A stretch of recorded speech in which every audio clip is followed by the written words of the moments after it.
жалкие букашки, супер-ниндзя черепашки, панцирь носим, как рубашки, юные таланты. Так, стоп.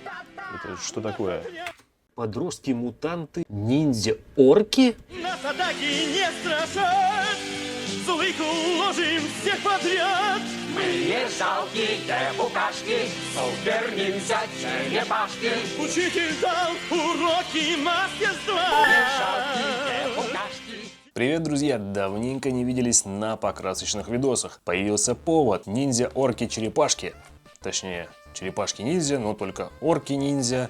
Да еще на фургоне том самом желтом. Ну, собственно, вы видели в тизере эту параллельную вселенную. Ну и сегодня мы ее будем красить. А перед тем, как мы начнем красить, тут где-то появились имена тех, кто поддерживает канал. Вы можете присоединиться по ссылкам в описании, ВК Донат, Бусти. Там все видосы выходят раньше, но на самом деле фишка не в этом, а в том, чтобы просто поддержать выход новых видосов.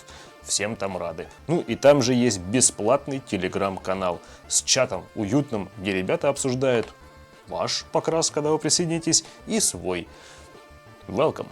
Давайте начинать. Трак у нас будет в цветах оригинального фургона черепашек. Желтый кузов и зеленая крыша. Но черный грунт не лучшая подложка под будущий светлый тон машины. Поэтому предварительно я наношу пришейд. Он поможет усилить контраст миниатюру и сделать желтый более ярким. Затем я наношу ярко-красную краску. Она даст нам отличные тени. Переходим к основному цвету трака. Я использую Sunset, так как он укрывистый и достаточно яркий для моей задумки. Даю немного легких бликов более светлой песчаной краской и покрываю всю миниатюру глянцевым лаком перед нанесением масляных проливок. Проливки бывают уже готовые, но я предпочитаю смешивать нужный мне тон. В этот раз я взял чистую натуральную умбру и, смешав с разбавителем, без запаха нанес в углубление миниатюры. Работать с маслом проще, чем с акриловыми проливками. Оно лучше затекает в углубление и, самое главное, после высыхания можно легко убрать лишнее. Покрываем миниатюру матовым лаком, чтобы прикрыть масло и дать себе возможность красить дальше акрилом. Тут ненадолго прервемся. Меня спрашивали, для чего лакировать глянцем перед нанесением масляных проливок. Собственно, отвечаю в этом видео. Во-первых, масло растекается лучше в углубление по гладкой поверхности, да, что логично. Поэтому мы и глянцевым лаком покрываем. Ну и второе. После того, как ваша проливка высохнет, я упомянул, что ее можно после высыхания прибрать. Собственно, как это делается? Берем какую-нибудь ватную палочку, например, макаем в разбавитель без запаха, тот самый, которым мы и разбавляли масло.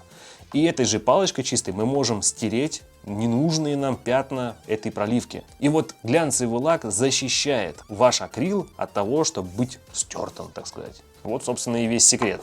Продолжаем. Крыша фургона, как я и говорил выше, будет такой же, как в оригинальном мультике про черепашек, зеленый. Технологию я применил ту же, что и с основным кузовом. Сначала базовый цвет, затем глянцевый лак перед проливкой маслом. Пытливый зритель может спросить, а зачем ты отдельно кузов, а отдельно крышу делаешь? Не проще ли все сразу покрасить в нужные цвета? Все вместе залачить, пролить и, наконец, покрыть матовым лаком? И я отвечу, что ты прав. Я красил в разное время, поэтому некоторые части вам можно оптимизировать. Ну а для ролика я оставил как есть. Ведь повторение – мать учения. Тем более в дальнейшем эта техника будет не раз встречаться. Так что потерпите. А тем временем мы почти закончили с крышей. Масло высохло, лак высох, и я, чтобы подчеркнуть детальки, прошелся сухой кисточкой. Желто-зеленый у меня получился, как я задумывал, так что со спокойной душой перехожу к колесам. Они будут черные с синевой, и заодно все будущие металлические части я также покрываю черной краской. Металлики, знаете ли, вообще любят темную подложку. Но пока давайте сделаем кожаный диван. Для начала я наношу красновато-коричневую основу. Кстати, немного отвлекаясь от темы, хочу обратить внимание новичков. Продумывайте покрас до сборки миниатюры. Например, я в данной модели не собирал фургон полностью, иначе потом не подобраться к покрасу салона. А роспись должна быть комфортной и приносить удовольствие. Нанеся базовый цвет, я взял в руки спонж. Это удобная техника нанесения краски, схожая чем-то с драйбрашем. Использование спонжа даст нам естественный эффект потертой кожи. Нанесу пару светлых тонов, где по логике кожа протирается сильнее. Углы и места под, простите, филейными частями пассажиров. В финале все мазками у шапки Боуна. Я специально взял самую растрепанную кисточку, чтобы получить как бы царапины. Возвращаемся к любителям темных подложек. Я использую, наверное, одну из самых популярных металлик красок от Citadel – Lead Belcher. Этот цвет дает натуральный оттенок стали и имеет отличную укрывистость. Что еще нужно для игровой росписи? Да ничего, поэтому смело крашу нужные детали и даю подсохнуть. Далее классическая классика – проливки. Я взял черную от Jim Scale, вроде как это полный аналог Mullen Oil от британских коллег. И в целом, да, очень похоже. Текучесть такая же, цвет такой же. Единственное, в чем заметил разницу, это время высыхания. Проливка от джимов по ощущениям схватывается чуть быстрее, чем мне хотелось бы. Работать нужно быстро. Далее, после высыхания предыдущего слоя, я прохожусь сухой кисточкой с металлами, чтобы вернуть немного блеска. Переходим к фарам. Передние фары – пример покраса классической сферической линзы, которые часто встречаются при покрасе миниатюр. По большому счету, нам нужно показать точку входа светового луча и рассеянный пучок света с противоположной стороны. Этим я и занят, нанося в нижней части сферы голубые оттенки, и чем ближе к краю, тем более светлый тон использую, а в противоположной части блик просто белой краской. Это простой, но в целом эффектный способ красить визоры, фонари, кристаллы и всякое подобное. Кстати, задние фонари стоп-сигналов я делаю тем же способом, только форма бликов другая и цвет красный. Принцип тот же. Закончив с этими стекляшками, доделаю всякую мелочевку, например, номерной знак. Он у меня будет светлым, и я решил, что будет прикольно обозначить, что эти ребята номер один во вселенной Warhammer. Чуть-чуть состарил с помощью проливки, чтобы не выглядело слишком новым, и можно примерять все детали фургона. Все ли покрашено и нормально ли соединяется.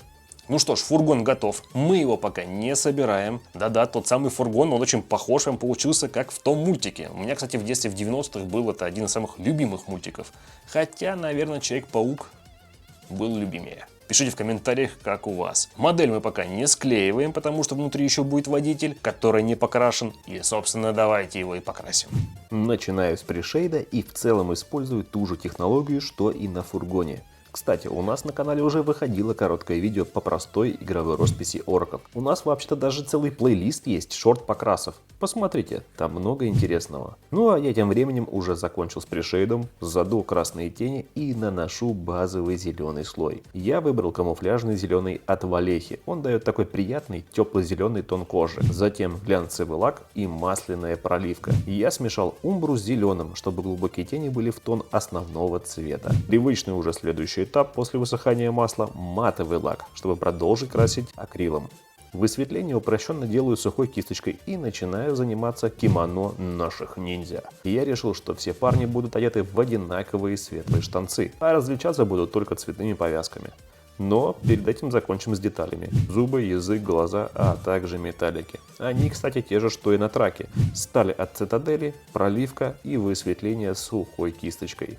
И вот теперь в завершении я придаю индивидуальности нашим ниндзя. Мефистон для Рафаэля, Аверланд для Микеланджело, Кантерблю для Леонардо и Магарот Найт для Донателло. Для тех, кто задумался, а где мастер Сплинтер? Его я крашу за кадром, он ведь крыса. Наши бойза-ниндзя готовы. Как вы могли заметить, я использовал практически все те же самые краски, что использовал при покраске самого фургона. И в принципе я такого мнения придерживаюсь, что не надо распылять палитру огромную делать. Миниатюра должна быть сдержанной. Тут акцент идет на самом фургоне. Когда вы будете играть на столе, да, это игровуха, фургон выглядит классно. Орки немного теряются, они меньше масштаба, соответственно, поэтому акцент должен быть яркий, сочный, на мой вкус, на фургоне. И в целом палитру размазывать, там, брать 100-500 цветов не нужно в игровухе, потому что, во-первых, это накладно, а во-вторых, можно скатиться, скажем так, в некоторое романское барокко.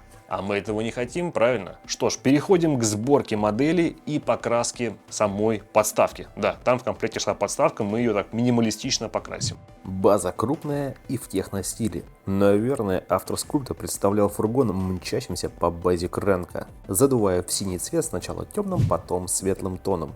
Тут главная задумка в том, чтобы углубления остались черного цвета с плавным градиентом к синему. Для этого я держу аэрограф под углом и аккуратно задуваю краску под небольшим давлением. Получилось, на мой взгляд, неплохо. База симпатичная, но не будет чрезмерно отвлекать на себя внимание. Самый клевый момент для любого, кто собирает модели и красит – финальная свадьба всех частей. Модель напечатана на 3D принтере, поэтому легко клеится любым суперклеем. Предварительно зачищаю места стыковки деталей. Как только все высохло, я покрываю финальным защитным слоем матового лака и... Вот наша миниатюра и готова. Я рад, что вернулся на YouTube с новым покрасочным видосом. Давненько их не было, только шотсы. Это не те ощущения, как говорится. Друзья, спасибо вам. Сейчас на экранах снова появляются спонсоры нашего канала. Спасибо им огромное за поддержку выхода новых видео и в целом за то, что смотрите. Это вам всем бесплатное, огромное, большое спасибо от меня вам, лучи бобра. Подписывайтесь, все ссылки в описании. Там выходит видео раньше, ну и больше бонусов нет, потому что я вас не делю на платных, бесплатных. Всех вас люблю, друзья.